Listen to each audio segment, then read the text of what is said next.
So now this already fucked up the intro.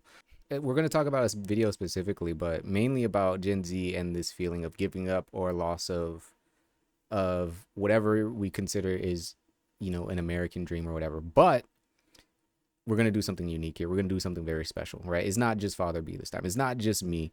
Don't worry. It's not AI. It's. I said it'd be human, and I was never lying. So today we have someone very special here. Someone who is going to provide not only the most in-depth of insights, but the most wonderful of stories about what it's like to live as Gen Z.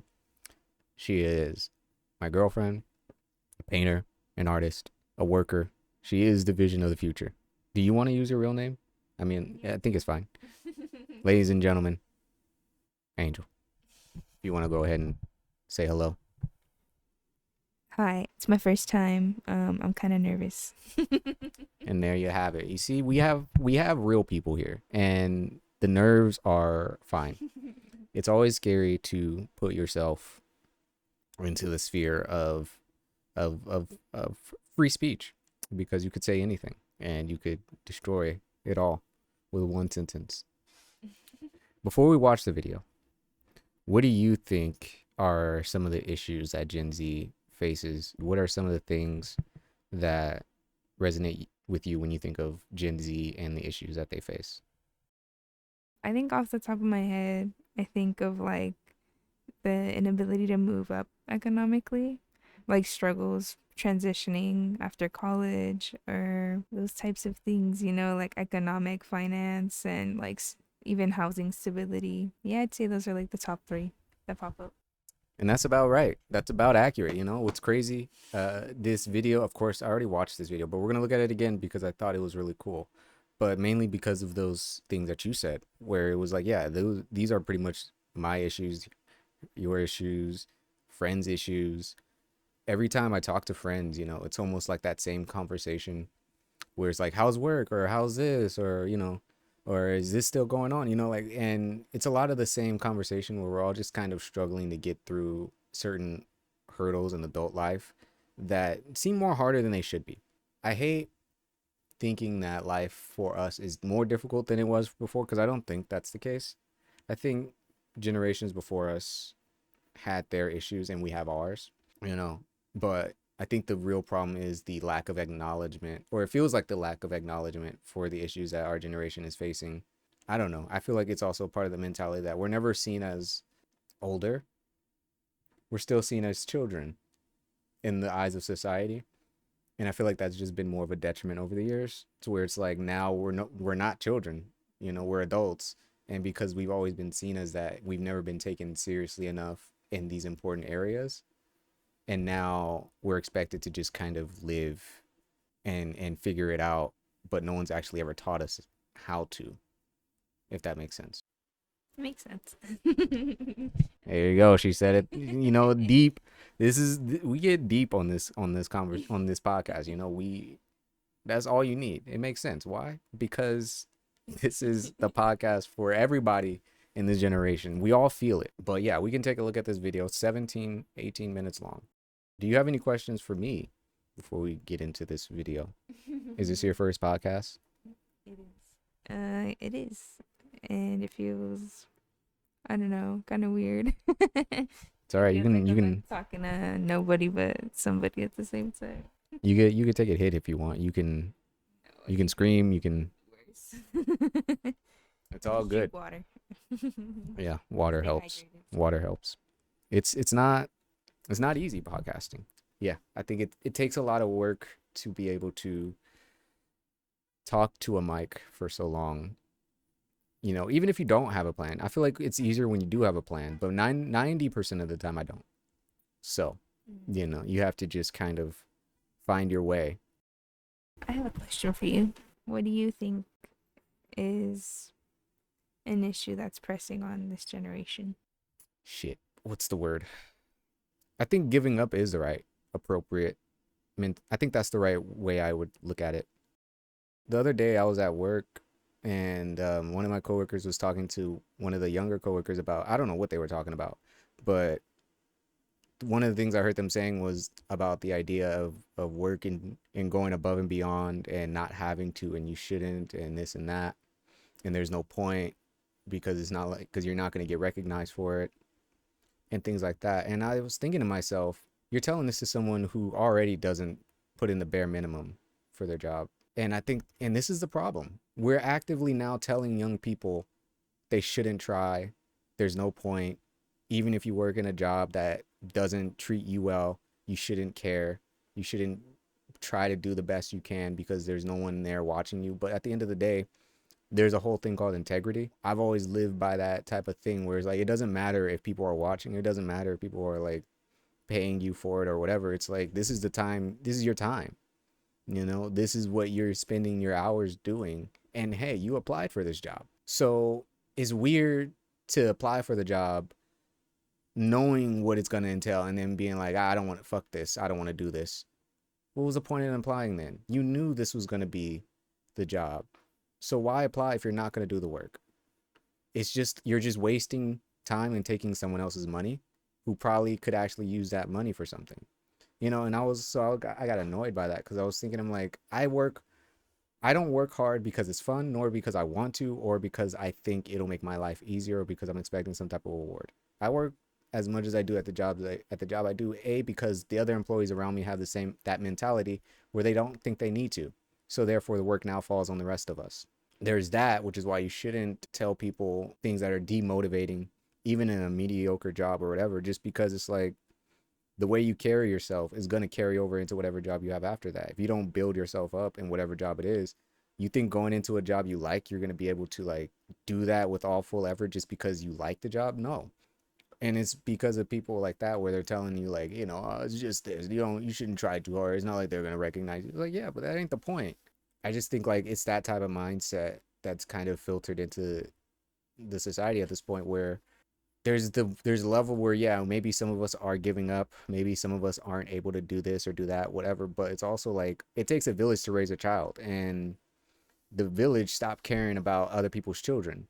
You know, we all stopped caring about each other's children and seeing it as a, we're not just here teaching children, we're not here just doing this and doing that. Like we're building up the next future generation of the workforce and this and that.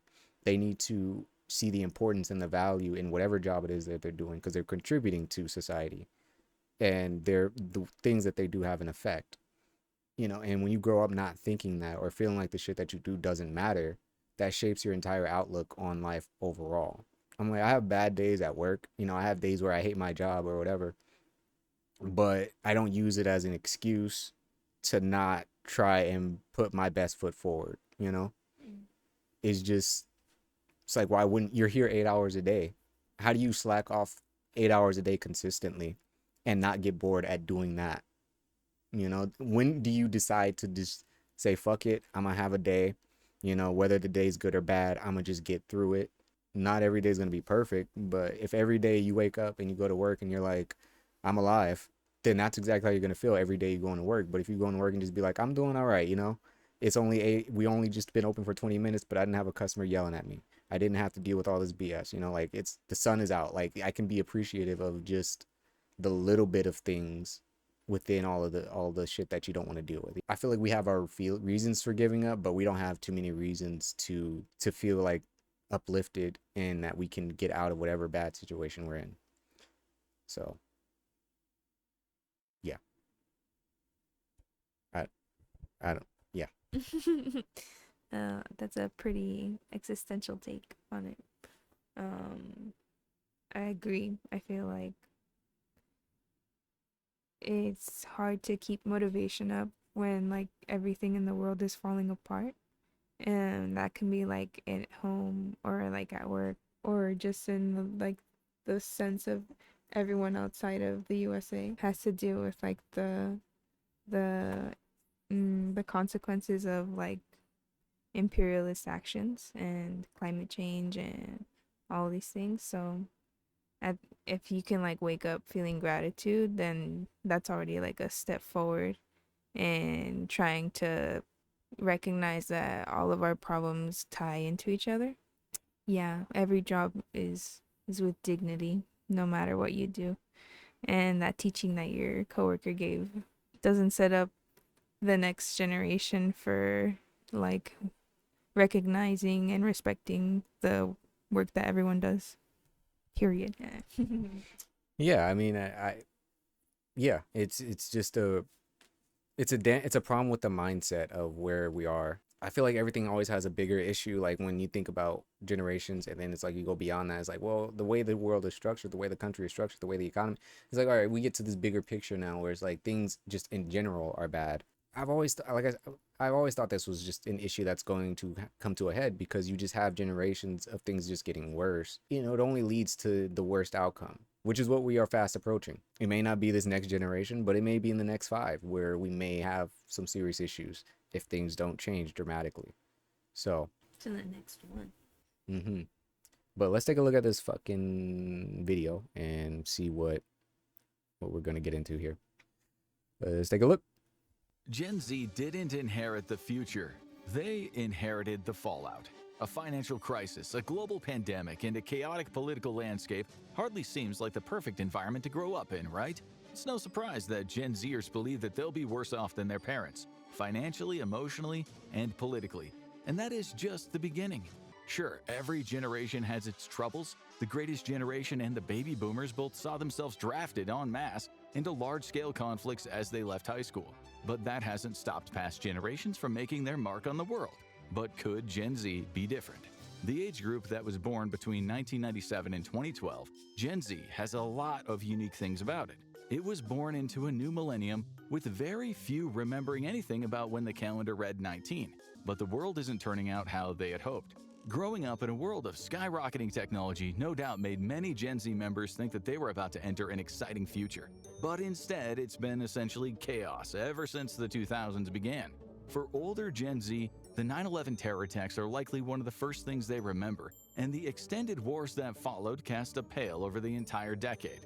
And that was followed by a terrible financial crisis in 2008 that detonated the job market for several years. It not only set the millennials back years, it created competition between the two generations as Gen Zers prepared to enter the job market.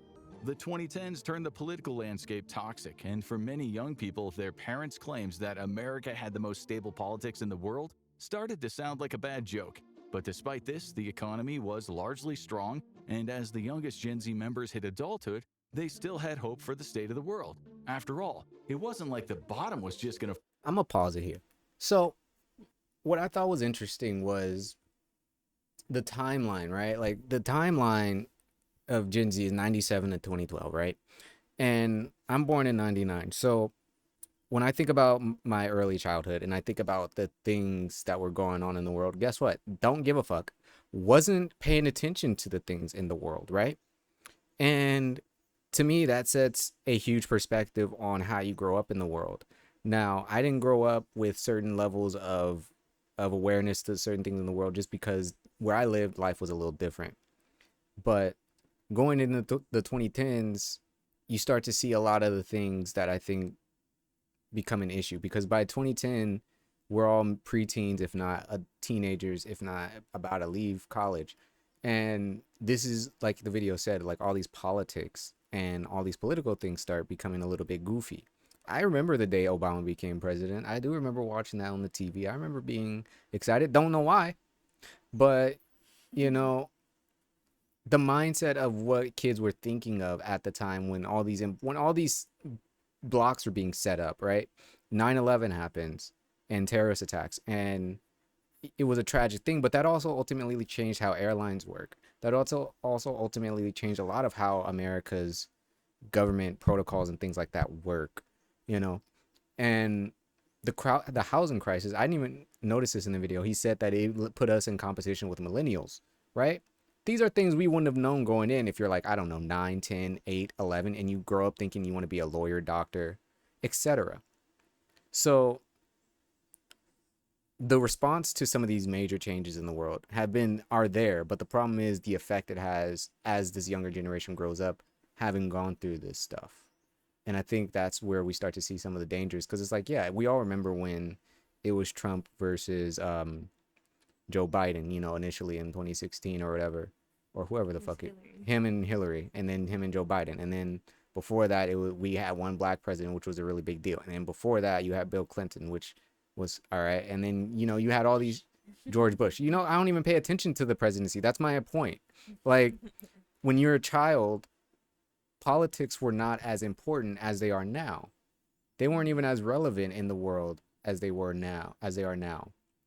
Or at least they weren't in this for the same reasons. And I've always thought, I'm like, this is fucked up, because in our entire lifespan, the type of presidents that we've seen, we have no concept of what an actual candidacy or presidency really looks like. I couldn't even argue that Obama is a proper presidency, because that's all veiled behind the idea of him being the first black president. So everybody's opinion of his presidency is a little biased. I'm like, how do you navigate the world this way when you have no way of understanding what the world was like before it? Everything up until this point in this video is just setting up the dystopia of confusion that I think that we're all in at this point. Because I can't understand what it's like for 9/11 to happen. I've never been inside the World Trade Center. I don't even know what the fuck it was used for. But it had such a profound effect on the country that so many things changed about the way that we live, that I'll never be able to like go back and understand how that, there are certain things that happen in history. When wars happen, when the world wars happen, that changed the world. But if you're an adult during that time period before and after, you have a sense of how things are going, and therefore you can kind of move accordingly.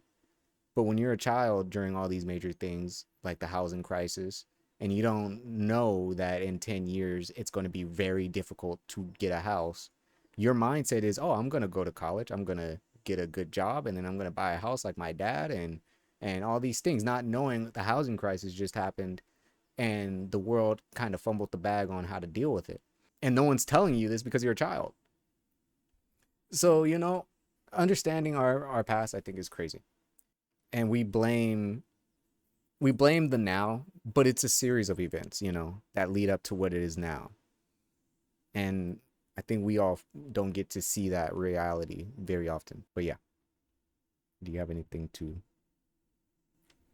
I'll just add that I think, like, for me personally, I think that everything is political. So even if you didn't notice it, like when we were kids, like I didn't notice it like in that sense that it's political, but like I noticed when my dad's jobs was like affected from the recession and he lost his gig, and we had like a couple months where it was like he had to do like other trade jobs.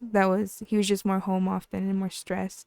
And even though I didn't know it was like political, like I still could recognize that there was something going on. I just didn't have the language for it at like 6 years old or whatever, 8.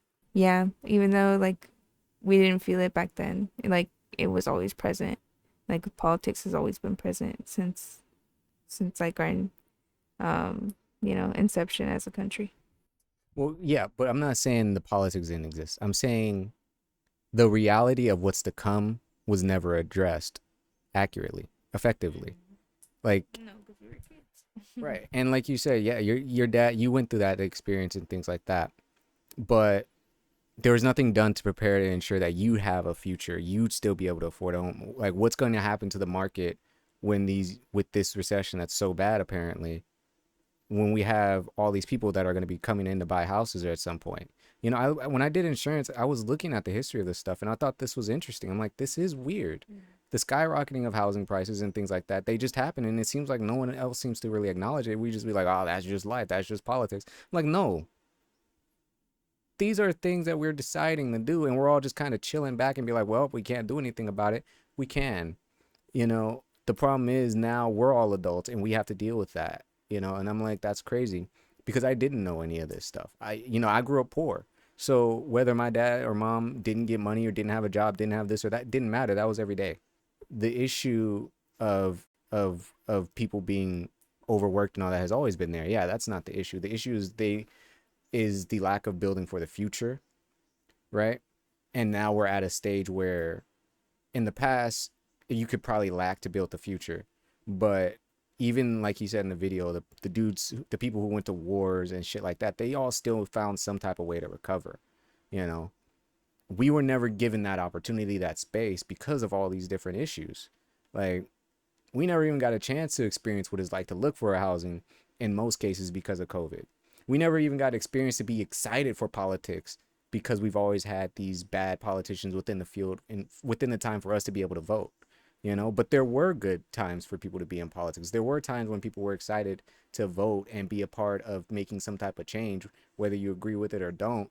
You know, people were actively in it for the right reasons as opposed to the sensationalism that it is now, you know. And that very much fucks up with how we grow up seeing it all, because now you got, let's say I don't know, out of 500 kids growing up, let's say back then, maybe like, I don't know, maybe 250 of them would want to be president. Now probably 17, and they don't even have like an actual reason why, other than they don't like Trump and they don't like politics and they think it's all corrupt. When it's like, okay, those are opinions, but if you're actually smart and you actually can have the potential to make some change, maybe you should understand politics better, because the people using them are using them for bad. You may be the person to help do that, but if you go in with the like, well, only everyone who's done it is doing this or that, or you have that feeling about it, which is fine, but understand we are the ones that make these things in effect, and none of us ever take action. The only people that are going to take advantage are the people that want to be selfish with it, and that's pretty much the way it is. You know, we don't have too many people in politics that are in Gen Z. When that's the issue, we need to be in this stuff. We need to be able to see it as a positive mindset, so that way it's like, okay, we got these issues, this, debt, this, that, this, whatever. Everybody has not been able to figure out a proper way to do it. Why? We have this obvious solution. Okay, get that dude out of there that's corrupt. Enough of us can be in the office to figure this out. There, but they've made it to where we feel like we can't do things, we can't make change, and they've, like you said, we've been competing against each other for these jobs, where older people don't want to get out of their jobs. A, because they can't afford to retire, and B, because they don't fully trust us. So now you have people that are in their 60s and 70s and shit making all these bigger decisions that people in their 30s, 40s, and 50s need to be making, you know? And that says a whole lot, because the people in their 30s, 40s, and whatever are not in the same generation as the people in their 80s. The people in their 80s are going to make policies and shit and stuff that benefit them. And the people that are voting are people also in that age. And therefore, the stuff like that need to affect us, such as rent increase, things like that, don't get passed when they very much should, because no one can afford anything. But all the old people don't have that issue, you know? So I'm like, this is the series of events where it's like this housing crisis happened. And they didn't think about, okay, in 20 years, how is the job market going to look just on data? Is it going to be significantly worse, or are we going to be able to manage it? Considering all these people are having a bunch of kids at this time. All these people are going to grow up into adulthood, you know? It's the same, to me, it's the same issue with AI, where the AI was going to be invented irregardless. The problem is finding the solutions for it and the dramatic need to find those solutions, where it's like, okay, AI is going to replace all these jobs. How are we gonna offset that? How can we get these adults either some type of job or some type of thing to where the AI isn't, we aren't no longer saying they're replacing their jobs. The AI is going to do this labor work. They're going to do this whatever work, creative work, human work, you know, technical work, right? Everybody in these fields are saying use plumbers, etc., like become a plumber, things like that, you know, because, you know, an AI is not going to be able to come to your house and do this and that. You know, maybe one day it will, but I also don't know if that's a reality either. But we're not having those conversations or those discussions. And even if we were, no one in this generation is growing up to want to be a plumber. They all want to be streamers, content creators in the digital field, you know, because that's where they've seen where they can be successful. Because everywhere else they're looked down on. Everywhere else it's stress. Everywhere else it's them coming home feeling stress. Everywhere else it's just not fun, you know? And that's not the right even mindset to even look at jobs. Jobs don't need to be a fun place to work. You should enjoy the job you do. And you can enjoy being in construction. You can enjoy being in automotive. You can enjoy being in these things. But if kids are growing up in a world where they feel like they don't have a future, they're never even going to be built up to even explore what they're naturally good at anymore. You know? This shit sucks. I don't have anything to add. Kind of yapped on that one. I'm just going to play the video. To fall out, was it? And then, a once-in-a-century crisis happened. The last time a massive pandemic had hit the United States was 1918, as the Spanish flu devastated an already struggling country after World War I. While the COVID-19 pandemic didn't lead to nearly the same level of death, it did essentially shut down the country for months, and that hit Gen Z the hardest. The youngest Gen Zers, only 8 years old at the time, were pulled out of school and left to muddle through online. Let's just think about this for a minute. Because now we're getting into the topic of COVID, right? Of quarantine. This is, to me, the cherry on what truly set off the bomb of what fucks up this generation. There were a lot of things before it, but I do think this was the thing that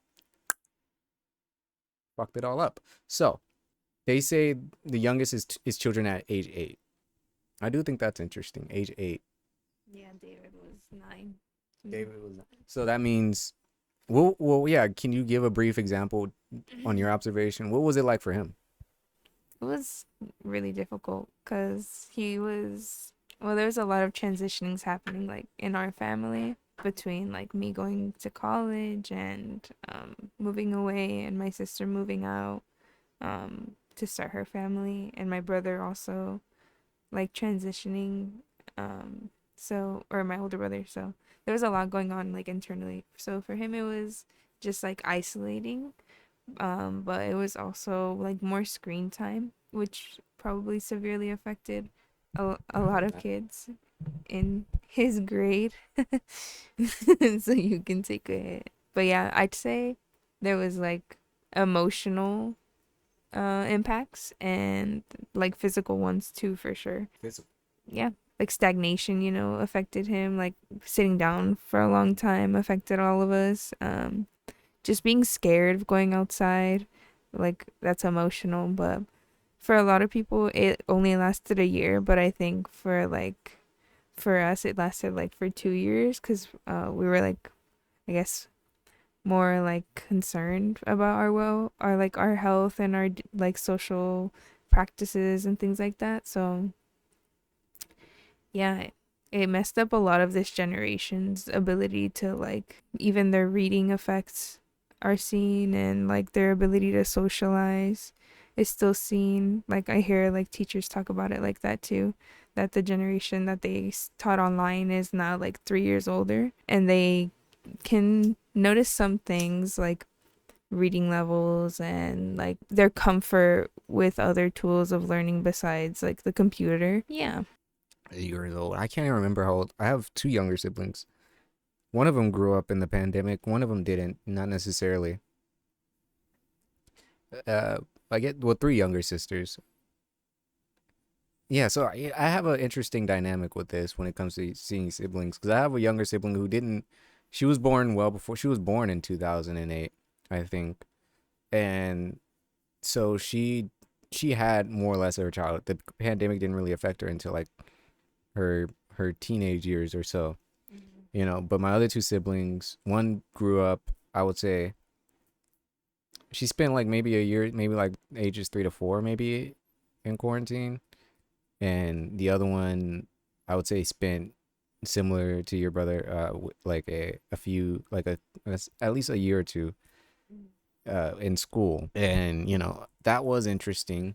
I got to see a lot of that shift, and from the outside I was like, maybe it's not too bad because I just got to help, with homework every now and again. But it is a different dynamic when it comes to the younger children. Like, just in the same concept for us is different, where we were all learning to be adults when the pandemic happened, and then afterwards we had to just figure out how to be adults without even having that ease of transition. Is it similar, the same thing for them, where they didn't even have that ease of transition from, let's say, from elementary school to middle school, where there is a fundamental difference in the dynamic of what you learn, and being able to have that understanding, hell, being able to even make new friends, is an extremely important thing. And when you put children in front of a camera on Zoom or whatever, they're not going to engage with each other in the same way. They're not going to interact with the environment the same way.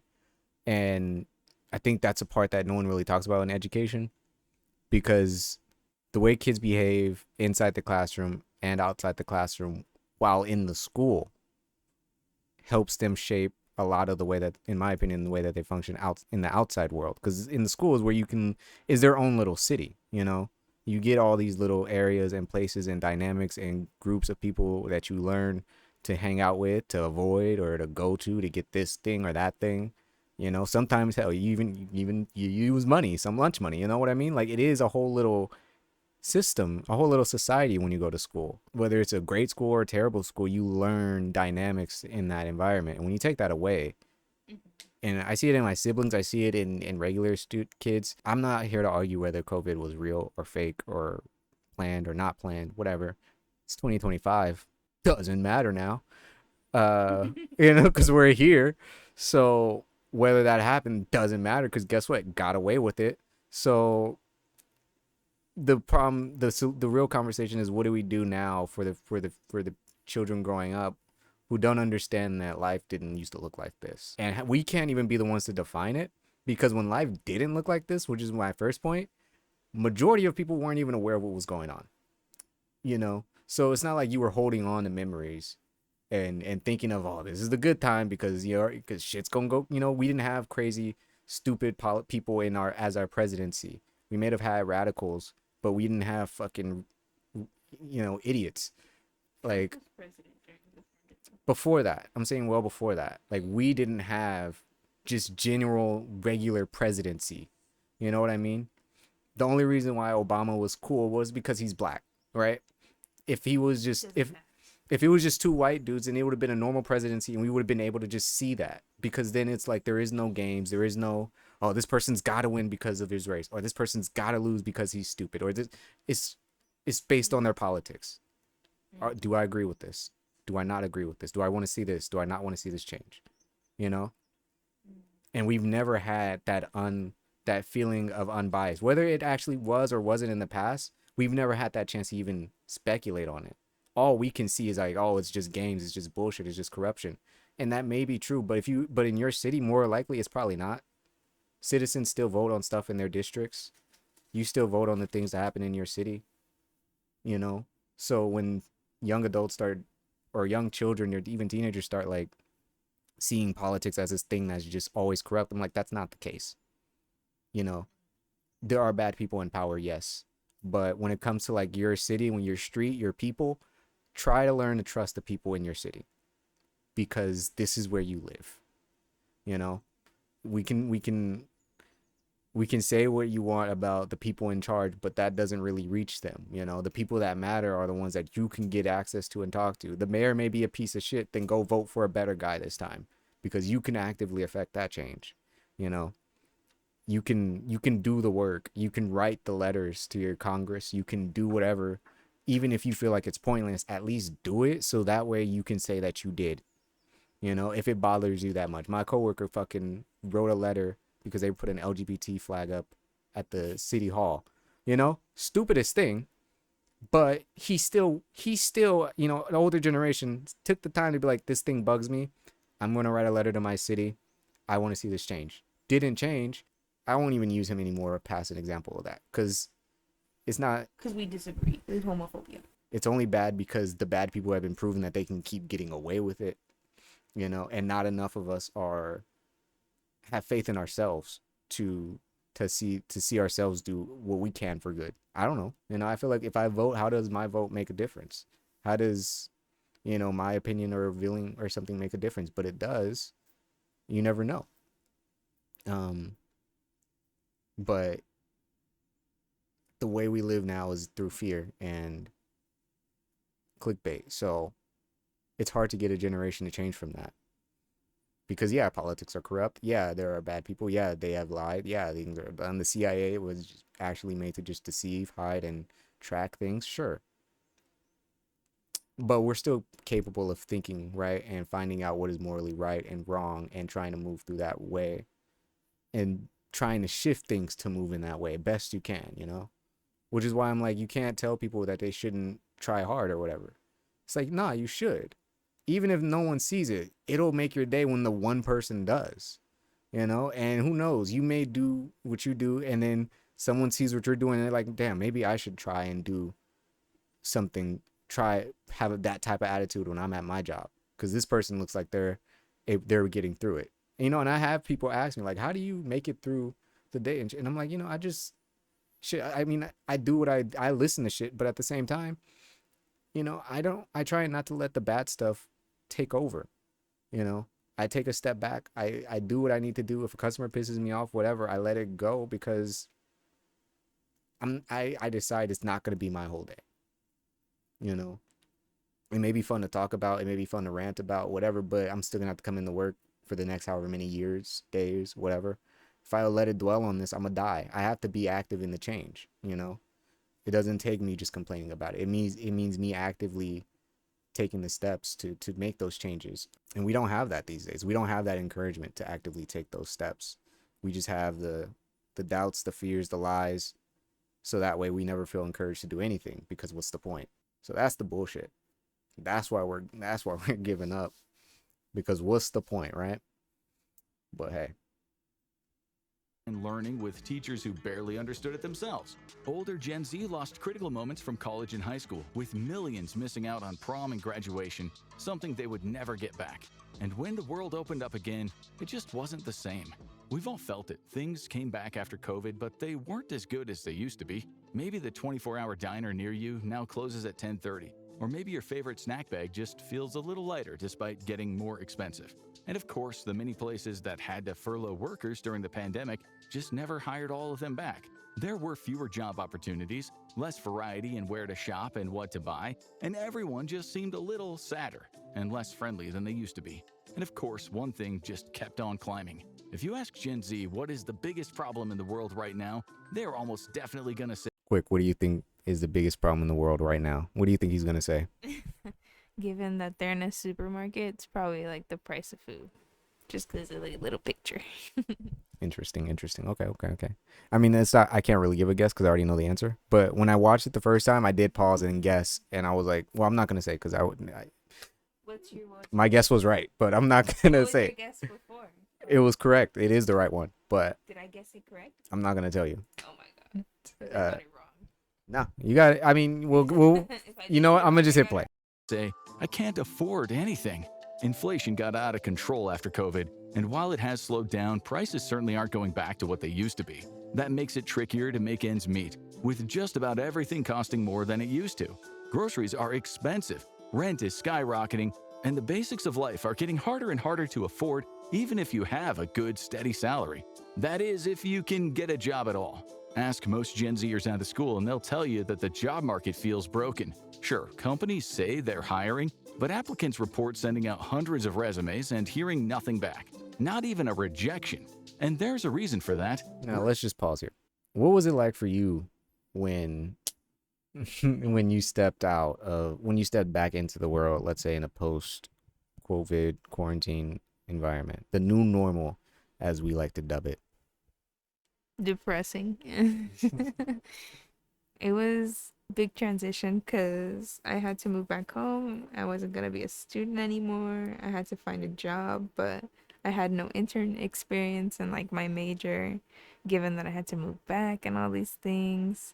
I was far away from like the college that I went to, so there wasn't like virtual, I don't know, internships that I could have applied for, less alone in my town. So I think it was just hard to navigate like the real world as a 22-year-old coming out of a system that I was the first to go to, the second in my family, but for my older brother it was the same. Like he came out in like 2016 and got a job doing retail because like that was what was available, and like he had to go through like career like like those services that help you find jobs as temps and stuff. And then I myself started as a temp in like the current career that I'm in. So it was all just like everything's temporary. Like maybe there's a place for you here, maybe there isn't. Maybe this is the right job you should be at, maybe it's not. So it was all like muddy. It was muddy. It makes that I would echo pretty much that. It was pretty rough. I feel like it was like we just got left to figure it out. Like the world just kind of decided to pick itself back up, but no one seemed to account for all the jobs that that just didn't come back or people simply couldn't have. One of the interesting things was I was working as an RA and I was working on campus. So quarantine happens. I'm trying to remember how many, I was working on campus housing and quarantine happens. And so, we stop having that job and then it opens back up and, those jobs aren't just given back out anymore. In fact, I remember that a lot of that stuff changing after a while. Just, I forgot why, but, there was no like guarantee that the things we all just had to randomly stop just would come back and everything just got more expensive over time. I think I didn't notice how expensive Target was until like I think 2023. I just was like, why is things so priced much more expensive here? You know, um, and it was just a gradual change, and it was just that inflation. So I do think that is the biggest issue within this generation, because we haven't even accumulated any level of wealth yet for ourselves. Even our older siblings, like they're still in that phase. They were still in that money making phase. And even when we got stipends or stimulus checks or whatever the fuck you want to call them, you know, it wasn't anything because it was at a time in which people had no level of certainty. So what were they going to do with that money if not use it to make sure they don't die in the next week? You know? So it is just unreal that the damage to the economy was fucked up twice within our lifetime before we even could have any money. And no one seems to talk about that when it's like we should be we are lucky to just be here. I'm surprised more of us aren't homeless. It's unreal.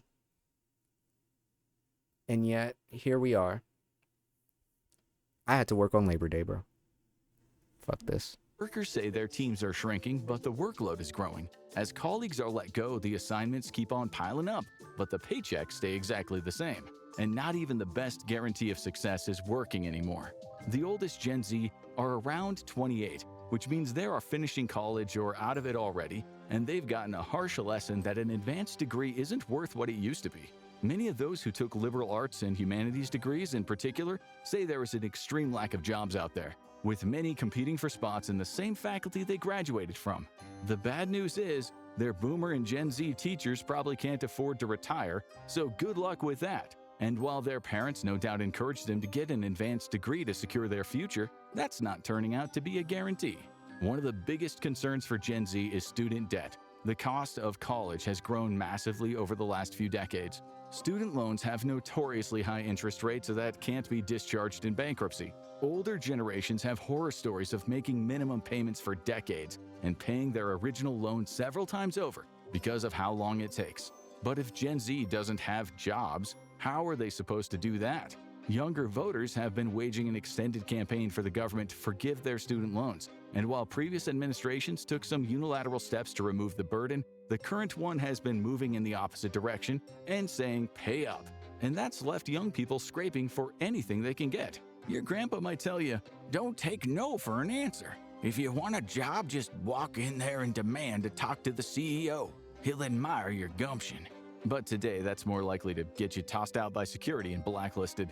Gen Z job seekers have fallen back on part-time jobs and gig work, with many working more than one job at the same time. Some gig jobs promise flexibility and decent pay, but some feel like a constant battle. Workers are competing for limited gigs, and their income depends on customer ratings, and platforms like Uber or DoorDash can drop them in an instant. It is stressful, unreliable, and it leaves the workers constantly hustling. And that's left many of Gen Z on the struggle bus. Even among the older Gen Z, they're far behind the curve when it comes to home ownership and car ownership. Only 26.1% of Gen Z owns a home, according to the current numbers, but the rental market isn't any friendlier, with the demand for housing as high as it's ever been. Many landlords are demanding extensive background checks and multiple months' rent up front to rent to first-time home seekers. And that's often too much for a struggling gig worker to swing, and that leads to compromises, like uncomfortable roommate situations. So let's circle to to the main part, which is after graduation. you were kind of left in the wind to figure this stuff out. And you start to notice all these things. And I like the way that it's laid out because, to be honest, that was pretty much my experience of being introduced into the workforce. Now I was already working at least one or two jobs in college just because that's what I wanted to do. Two out of the three jobs or whatever weren't paid. They were just things to do on campus that I like doing. Well, that paid for my room and board mainly. So, you know, I didn't have that issue. But when I got out of college, things that I experienced were I had a job working at the theater, but that was his own situation. That was his own problems. It was pretty much after that I realized how weird finding jobs were because people just weren't calling you back or informing you of anything. And it's not even in the same sense like you weren't qualified. It's just like in the sense of jobs where they need to respond to you. Even to this day, there are jobs that I've applied for where they have sent no level of communication on whether they've received it, gotten it, rejected it, accepted it, whatever. And whether it gets to a point to where, to me, it's more so like you either have an influx of people applying for a job that is either that you're not actively checking, or you don't feel the need to tell people that they don't get the job, which is crazy because we live in a time period where everything is more expensive. People need to know if they have these positions or not. And this generation, we haven't experienced any of that until now. Like, we are only entering it for the first time. And if you go and ask people, our parents or whatever, then they just give you some answer that is completely irrelevant to reality, And so I'm like, that's crazy because that's pretty much been my experience where it's like, if I want to do video stuff, it's like, oh, just go out there and make a video. Just, you post it online, you can edit it. And I'm like, bro, what's the idea? Tell me the idea. You tell me what the video is. You tell me how many hours you think it's going to take for me to do that. You tell me how much it's going to cost because I don't got a camera. I don't got the equipment. Oh, it's only just me. Who am I going to get to be the actor? Oh, you want to do it? No, you can't. You're not an actor. Okay, so who do you have? Oh, you don't have anyone? So I have to go find someone? Oh, okay, cool. Huh. So all in all, it's going to take me about a year to do. Cool. Oh, and like $500, $2,000? Cool. Yeah, I get paid $1,650. Like, nothing is as simple as older generations make it seem. And it's very frustrating as a Gen Z individual to like tell them like, these are the things that we face. And it's like, they make it seem like you can just go and do these things. The people that you see that are popular in the things that we do, these are people who have the resources and have already put in the legwork in most of these cases for years. While most of us were still, in middle school. So the grasp of reality isn't there. And we've only been chasing our tails for a long time. I was the one who got him fired from the theater job. This is true. No, that's all I wanted to add. Well, that's a story for a different time. But anyway. Time. Some gig jobs promise flexibility and decent pay, but some feel like a constant battle. Workers are competing for limited gigs and their income depends on customer ratings, and platforms like Uber or DoorDash can drop them in an instant. It is stressful, unreliable, and it leaves the workers constantly hustling. And that's left many of Gen Z on the struggle bus. Even among the older Gen Z, they're far behind the curve when it comes to home ownership and car ownership. Only 26.1% of Gen Z owns a home, according to the current numbers, but the rental market isn't any friendlier, with the demand for housing as high as it's ever been. Many landlords are demanding extensive background checks and multiple months' rent up front to rent to first-time home seekers. And that's often too much for a struggling gig worker to swing, and that leads to compromises, like uncomfortable roommate situations. But there's always one place you can go, usually. Gen Z isn't the first generation to return to the nest. Millennials were infamously slow to leave home, with many returning there after losing their job in the 2008 financial crisis. But for Gen Z, it's different. Many of them have never launched at all. The price of room and board at college is only getting higher, which led many Gen Z to choose commuting or local community college as an alternative. It saves some money, no doubt hoping that it would get them a leg up when they got a job after college. But that never happened. And now the parents of Gen Z are no doubt wondering, when will they take that next big step? And Gen Z are asking the same question. Gen Z is struggling in more ways than one, and it's not down entirely to the state of the world. They were the first generation to grow up in social media, and it's had big effects. Gen Z is reported to have the lowest attention span of any generation so far, although the effect is even stronger in Gen Alpha, who have been mainlining YouTube and TikTok since they were in diapers. Here we go. Here we go. This is the part where I was like, all right, I know it. I've already said more than enough about what we've done. So TikTok is ass. I've been saying this for years. It's dangerous, and we are only going to continue to see the issues and the ramifications of such a thing. Everybody wants to use it. Everybody wants to enjoy the short form content type bullshit. And I keep saying, hey, it's not good for your brain. It's literally just like it gives me anxiety to keep scrolling and it be endless. I remember the days in Instagram where you would scroll and it would just stop after a certain point. But no, now it just keeps going and it will just keep feeding you shit until the end of time for no reason. And as a mature mind, right, you can decide, in most cases, you can decide how much is too much when it's time to stop. But children cannot. They will keep going. And we've allowed this to manifest and to fester for the past decade, over a decade at this point. What are we to do, Walter? What's your opinion on TikTok and social media? Poison. It's garbage. Yeah. I didn't get Instagram until I was in college, but I also had Twitter since I was in middle school. So quite a difference. Maybe like ninth grade freshman year. But yeah, it's an addiction.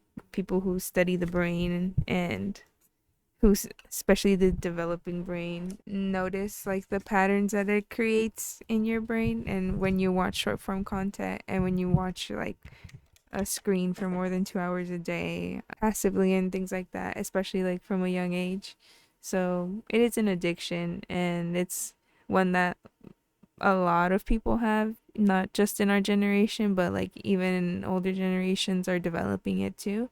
But it's definitely affecting like our generation and the alpha generation like most drastically, because we've had it since we were, like they said, in diapers, and in even like the patterns our parents had when we were in utero could affect that. No, I don't know about that one, but like it does affect like mobility and stuff. Like it's an addiction. So yeah, it's one that we have to recognize and like can honestly counter within days. I think I was reading something the other day that said that even just 3 days of being away from your phone can like reset like the dopamine levels in your brain, and like can just help, because that's what it is. It's like constant dopamine addiction, just hijacking your senses and like wanting you to keep going and see what else you'll find. But what can you do? Go outside, bro. Leave your phone alone. They say the same thing about porn. Oh, really? Oh yeah. That's an addiction? Well, no, I mean the dopamine thing is pretty solid though, and the way I say that the same thing with porn. Like if you rub one out, if you jack off, right, and if you do it every day, right, and then let's say you stop for like 3 days, and then you go on that fourth day, it's gonna be a lot more fulfilling for you because of that level of dopamine. And that's a goofy way to put it, but it's pretty much true for anything that you do that does give you dopamine, because the more you deplete it, and you actively deplete it, the harder it's going to be to get fulfillment from that level of dopamine, just because it's not as much as it should be. So it is a balance of having that healthy amount. Literally, yeah, you have to go out and touch grass. You can't just rub one out all the time. And that's pretty much with the situation we're at, where everybody is rubbing one out all the time. Exactly, everywhere. It's disgusting. Like, it's actually an issue that Next to each other. we're letting children do this. But anyway, it's really scary because, yeah, we also live in a world where most people do need their phone, like in the context of myself, right? Like my phone is where I keep most of my important contacts. It's the only way my parents can get in touch with me if anything were to happen. I don't live near any of my family. So if anything were to happen, I, God forbid, but I don't know if I would forgive myself if I missed the phone call where someone that I loved, something happened and I decided not to have my phone this one time. Outside of that, there's stuff for work. There are people who do need their phone for work or whatever. What I've always thought is that it's a tool. Phones are resources, they are tools, they're pieces of technology. The problem is it gives you access to everything. So that's always going to be addicting because you're always going to choose the fun stuff, never the boring stuff. You're not going to use the compass 3 hours, 8 hours a day, are you? Unless you're like just scavenging or something, right? The compass is less fun than Instagram. So the way you engage with this tool can have those effects, and I don't think there's really a safe way to go about it just because there's so many factors that go into it. There's, whether you look down while you're using your phone, sometimes like you don't notice time going by as much. There's a lot of things that you turn your senses off to just in the world around you that becomes a danger.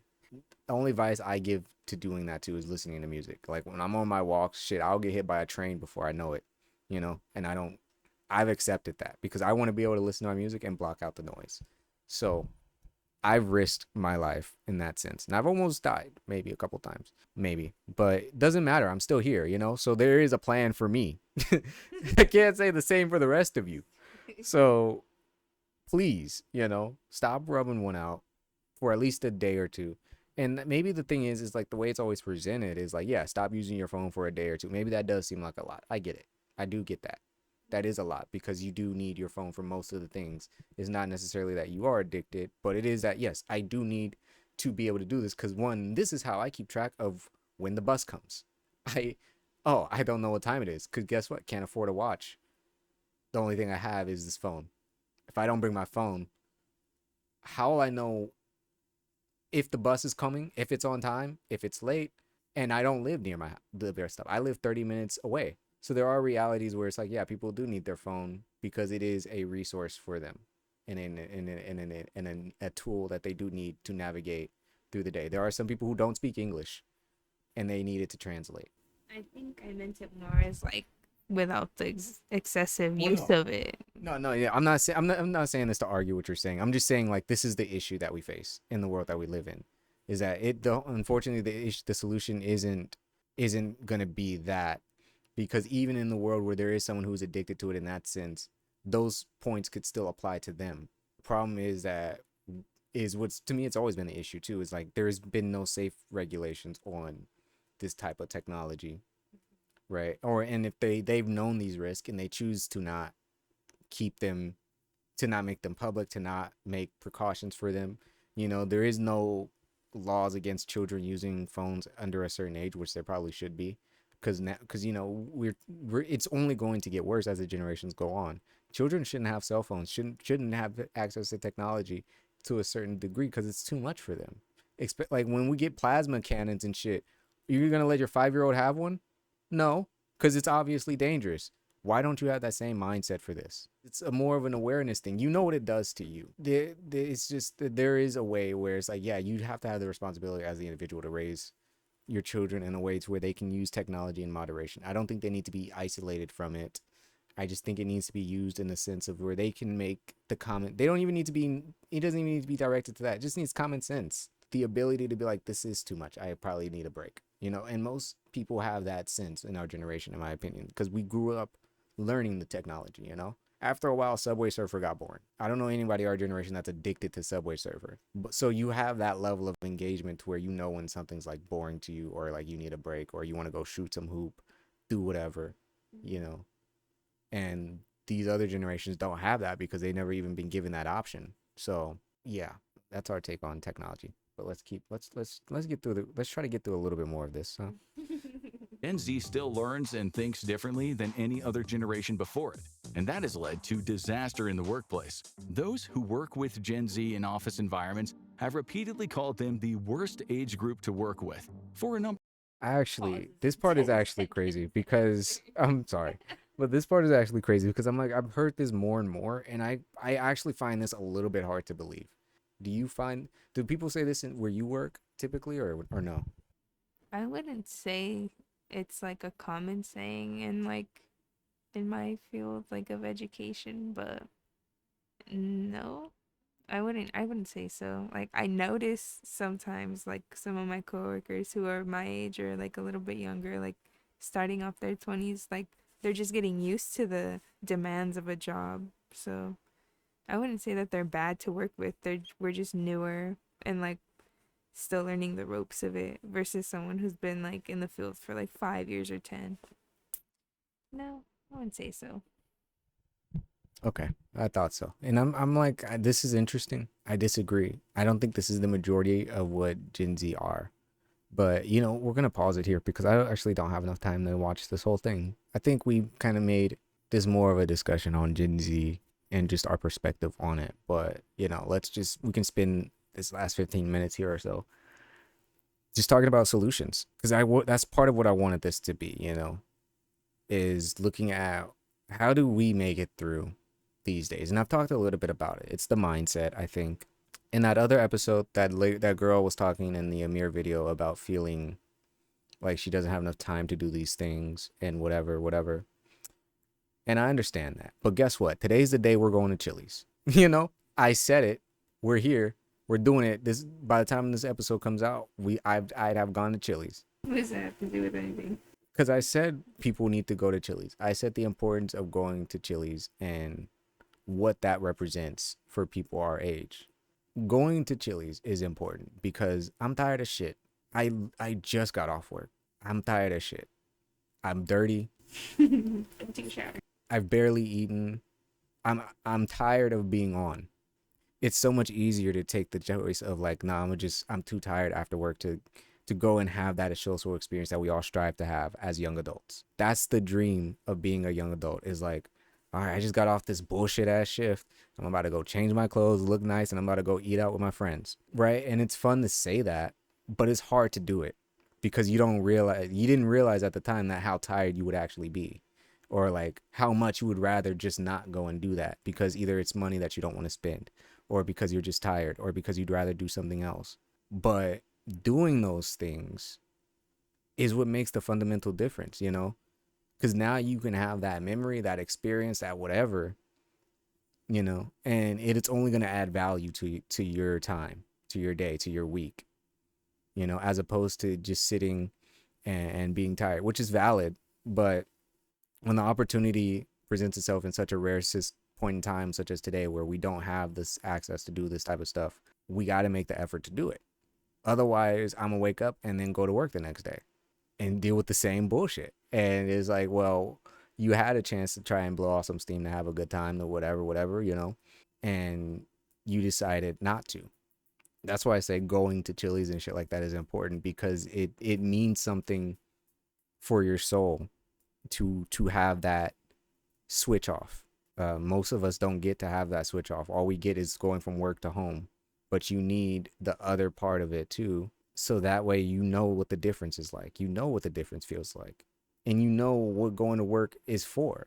It takes a lot of work to be able to make no money basically, and then still try and use money to go and have a good time because you're making that choice that I'm not just going to never have this. I'm going to try and find that balance because it is possible. It is there. The only difference is if you're willing to go through that uncertainty. I feel like that's what our parents went through. They may not have always had the money. They may have only had $50 going into the club or whatever, but they still went. It was because that was important to make sure they had that level too. Because then it's like otherwise it would just feel like they're just drowning. And we've been through enough already to where we shouldn't feel like that. We shouldn't make ourselves feel like that. But yeah.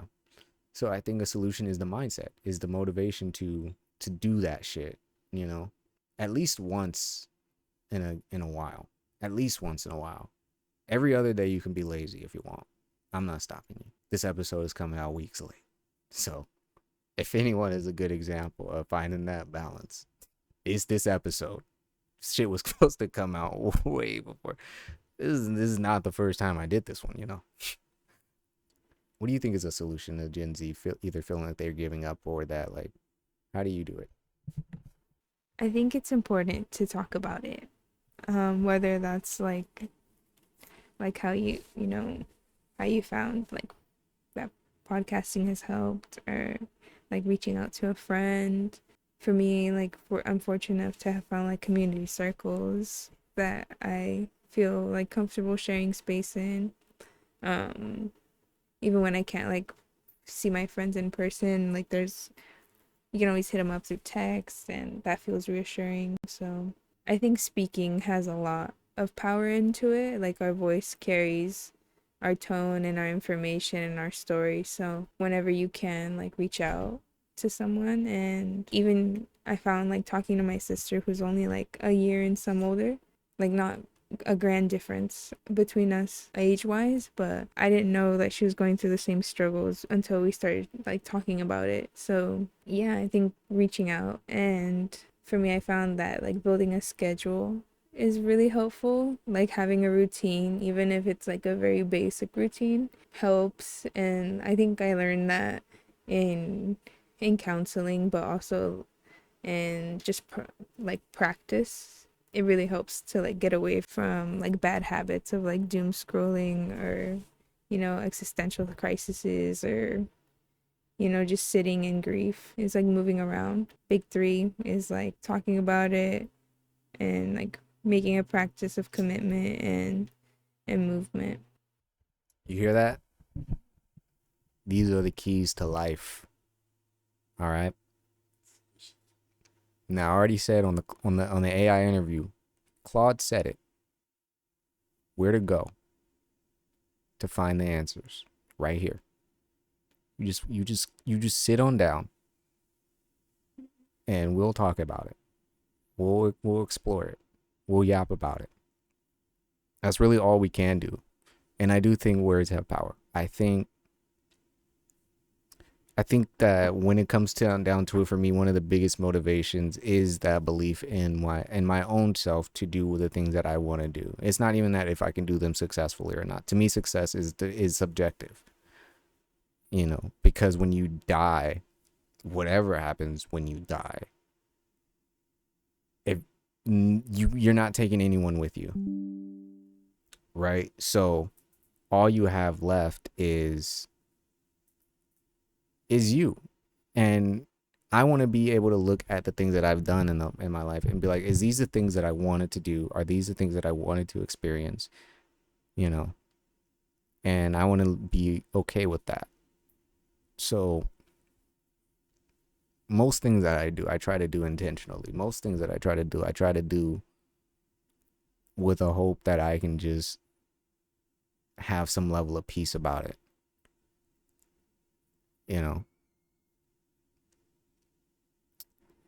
there are goofy ass people, stupid ass people in this world.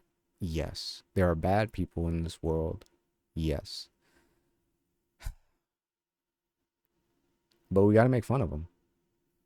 Like that, you know, not all of us are activists in the same way, so I don't know what I'm capable of in terms of storming down the White House and doing that type of crazy shit. I don't know if I'm that crazy, but I'll always talk about the things that I think are important to me, because I feel like if you don't, what are you afraid of? No one's stopping you from speaking. That's the best thing you can do, is use your voice. The good thing you can do is use your voice. To me, the best thing you can do is hear other people's voices. Being able to share what other people are saying, take in what they're saying, and converse. Yeah. So I guess if 9 to 5s, whatever it is for you, and it's like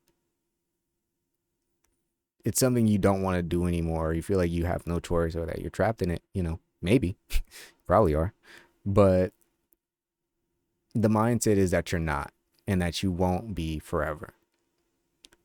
Do everything you can to get out of it. And that doesn't mean doing everything that's an immediate escape. Sometimes it takes time. Some people are lucky enough to where they can get out of it within a month. Other people, it may take a little bit longer than that. You may have to cook a little longer, but that's okay.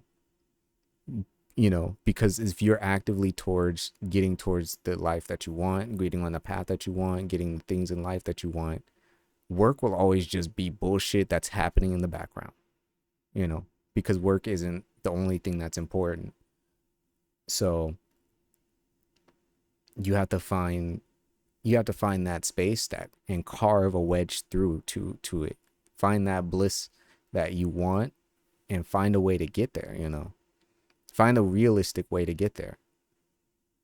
And don't drown in the hopelessness of it all, because it could be a little hopeless. Life could be a little hopeless, sure. Yeah. But if you're still, I don't know. I'm done. I'm done yapping. I don't have anything else to say.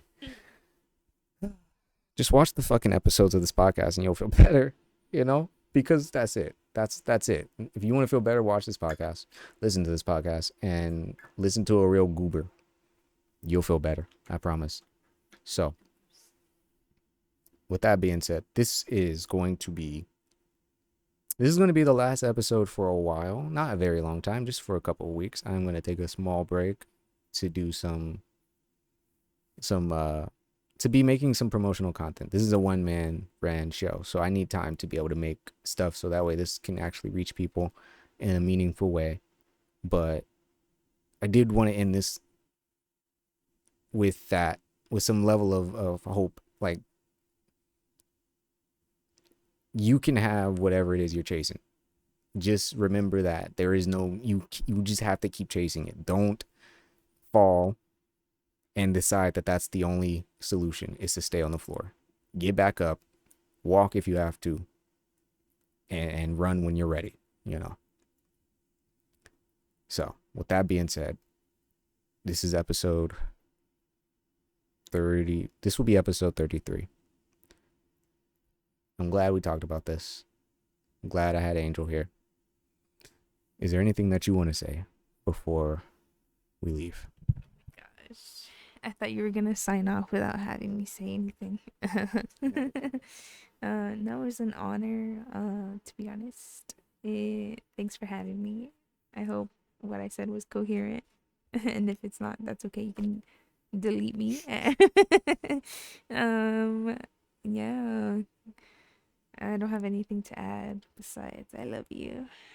Well, there you go. We're going to go ahead and if you enjoyed this episode, go ahead and leave a Got him off. He's thinking.